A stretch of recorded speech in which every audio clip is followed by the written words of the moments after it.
Hi everyone, and welcome for this video about Koin and Kotlin development. Today I would like to share a bit of time with you about Compose Multiplatform and Koin. Here we have in front of us KMP app template, an application that you can easily find on the kmpjetbrains.com starter kit. This application is already using Koin, and that's a good thing.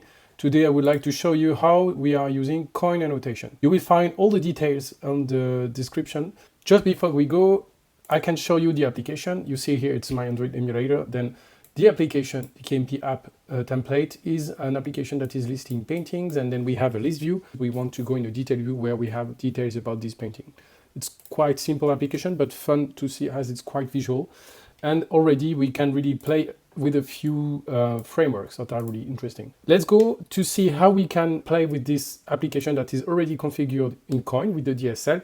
I will show you how we can use the annotations instead of the DSL. Once you have checked out the project from GitHub and you have those sources, this project is already using Koin. You see that we have a Compose app module with Android, iOS side, and then all the application is done in the command main. You see that our navigation will open either list, either the detail for an object. Then you see that in this package, then those screens are detailed in screens package, and we have data with all the classes that we need to request data from a remote endpoint. Then we have museum repository that with abstracting our class museum API. Museum API is requesting the JSON data and then showing that to the museum repository. And then the museum repository is also playing with the museum storage to make some local data storage. Finally, then API repository storage, all those data are represented as a museum object that you have all the detail here. This is our data layer. Then you see we have two screens, the data layer to access data, and that's it. And our main entry point as a Compose application. This application already have Koin, and this application is using Koin in the DSL format, Koin API to let you describe definition in your application. We have in this application, you see that we use init Koin. We define a function init Koin where we are starting Koin or Koin container, and then we are defining two modules to run. Then data modules and ViewModel modules. You see that this ViewModel module is just listing our ViewModel, and then the data module is listing those components, our HTTP client, museum API, museum storage, and then museum repository. We need to prepare Gradle with all our dependencies. Then we can use Koin in 3.6 beta 5, Koin Compose 1.2 beta 5, Koin Annotation in 1.40 RC4, and then Kotlin in 1.9.24. Also, we need to set up KSP. Once we have that, we need two extra Gradle dependencies. We need Koin Annotations, the Koin Multiplatform, the multi-platform dependency that allows us to annotate our classes, and we need a KSP compiler, the Koin KSP compiler, in the right version with the Koin Annotation version. Then Koin Annotation for the to help us annotate our source code, and then Koin KSP compiler that will be triggered by the plugin. Then what we need here is to add in command main, we need to add Koin Annotation, this line, and we need also to prepare KSP and the project, the current project, to have the right source set and tasks. Then we need to say to our project that we would like to show a command main source set, and after that we have a few KSP tasks to add. You see it's a bit manual. Then we need to add those one. You have the detail in the description of the project. And we need to be sure that all those tasks also trigger the command main metadata task.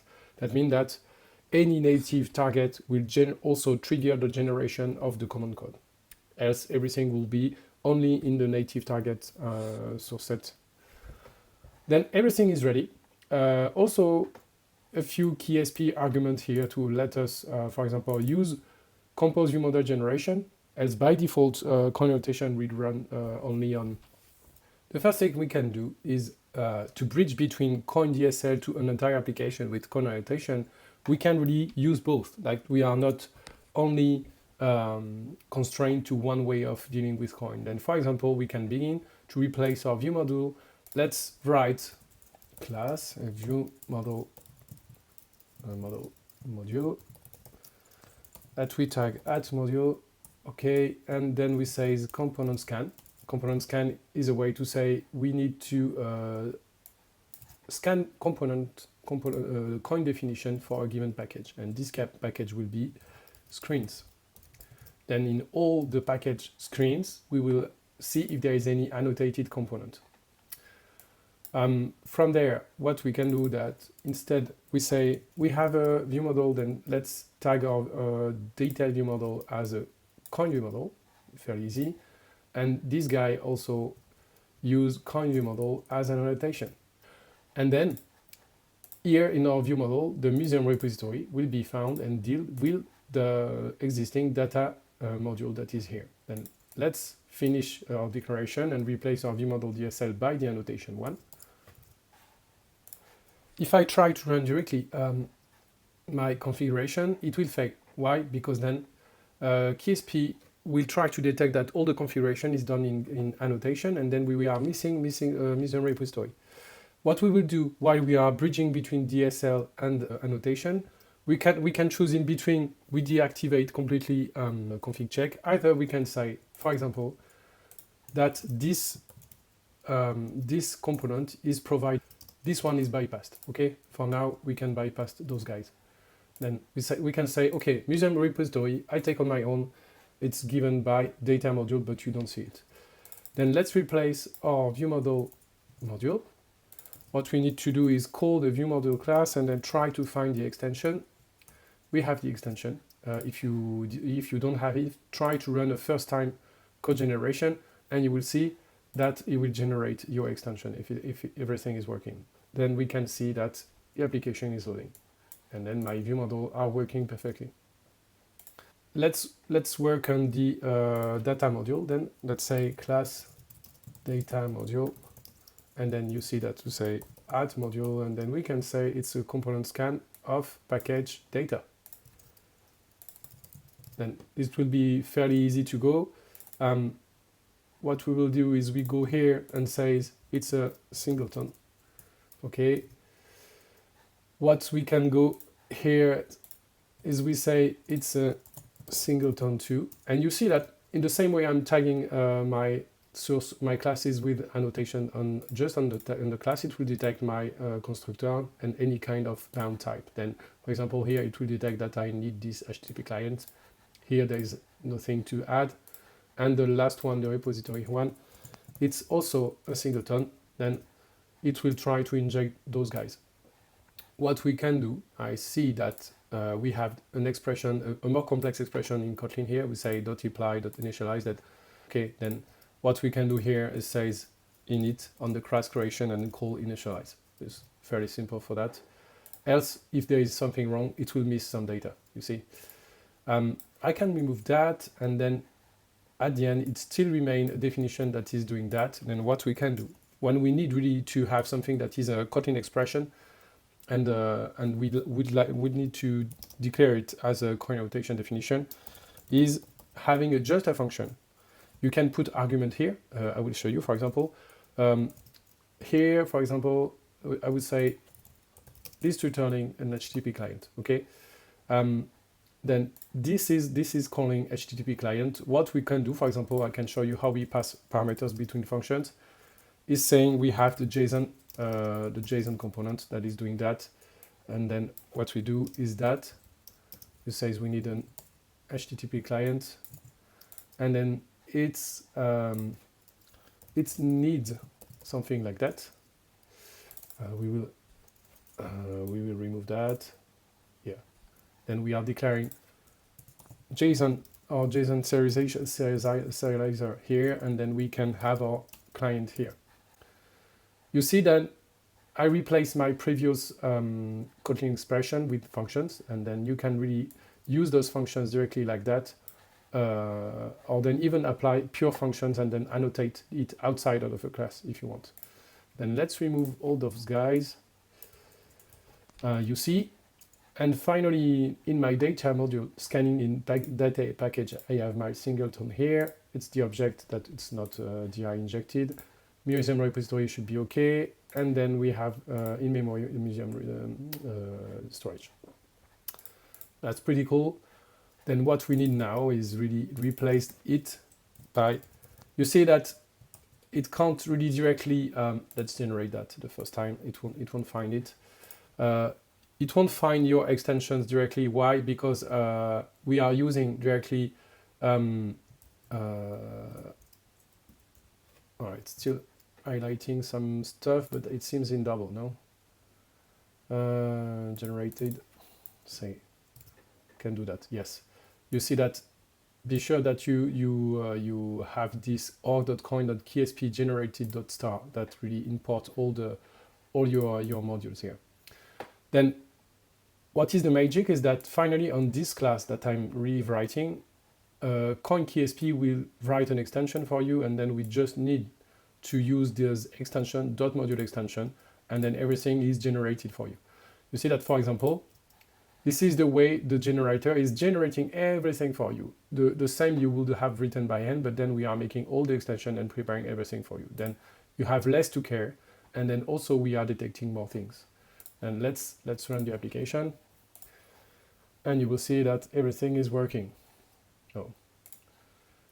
And then, yeah, we are happy with that. Let's go back to our module. We can say we will remove that up, just to say that this museum repository should be in the configuration, and then we should be gone.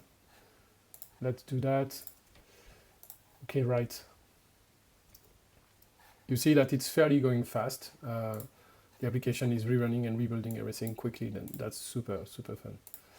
Cool. Then we have migrated all our previous DSL configuration with annotation on main old or classes, and we just needed a few functions to set up our configuration.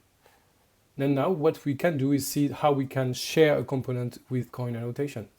For this, we need to have an expect class module that will be our native module that will be included, let's say it's included in our application, okay? What we can do, for example, is having class app module. For example, we can have a new module that includes all our previous modules, okay? We can say, it says data module class, the ViewModel module class, and then also our native module class. Cool. Then this way we can gather everyone here. We don't need this. We don't need this. It will be saved after once we've generated. Then what we want here is having a native module that is generated in the Android side or in the iOS side, and then let us define a native component. For this, we can define also a new native folder where we have some new file. Let me copy paste it from here. It would be a platform component that need a native implementation. Okay, on Android, what we would like to do is that we can inject context, and on the iOS side, we don't need that. Create actual declaration, yes. Android main. And in our Android, you see that Fleet is doing a great job. Okay, then you see that it says hello, and then I can say I can inject context. It will automatically retrieve the context from Android, and then I would say I'm Android. What I can do on the other side is recreate the iOS main part, the same as it's a platform component that says, you see that we use actual, say hello, and just say I'm iOS. What we can do now is really implement a native module on each side. And okay, and we can do say, okay, this is a module, and we components kind of native, and it will be the same on iOS. Create actual iOS, and then we have the same.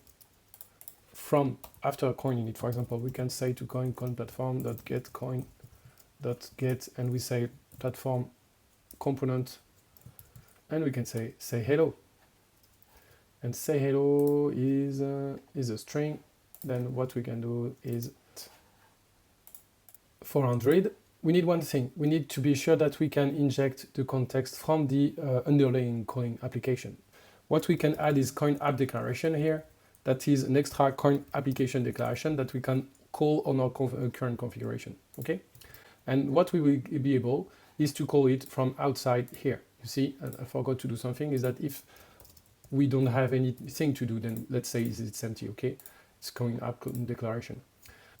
Let's have Koin Android.